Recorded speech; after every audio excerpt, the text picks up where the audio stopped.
கனவா மீன் பிடிக்காது செஞ்சதில்லை அப்படின்னு சொல்றவங்க இந்த மாதிரி கனவா தொக்கு செஞ்சு சாப்பிட்டு பாருங்க. ரசம் சாதம் இல்லை வெறும் சாதத்தோடு பிசைஞ்சு சாப்பிட்டு பாருங்க, அல்டிமேட்டா இருக்குங்க.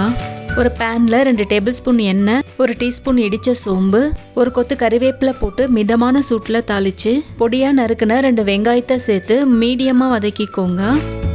கலர் மாறுற வரைக்கும் வதக்கணும்னு அவசியம் இல்லை.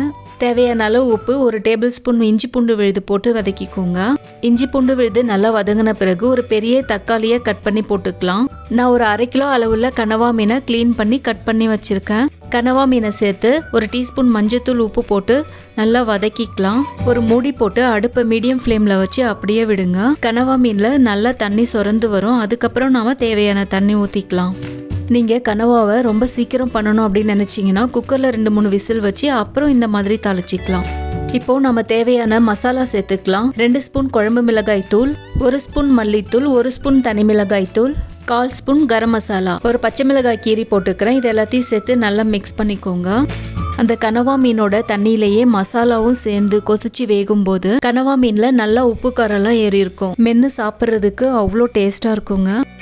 உங்களுக்கு ட்ரையாக வேணும்னா கொஞ்சமாக தண்ணி சேர்த்துக்கோங்க. இல்லை கிரேவி பதத்தில் வேணும்னா ஒரு 1/2 கப் அளவு தண்ணி ஊற்றிக்கோங்க.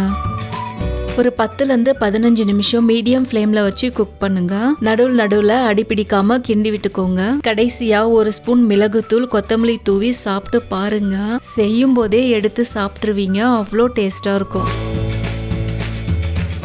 என்னோட இந்த வீடியோ உங்களுக்கு பிடிச்சிருந்ததுன்னா ஆர்கே ரெசிபிஸ் பவுல் சேனலுக்கு சப்ஸ்கிரைப் பண்ணுங்கள், சப்போர்ட் பண்ணுங்கள். தேங்க்யூ.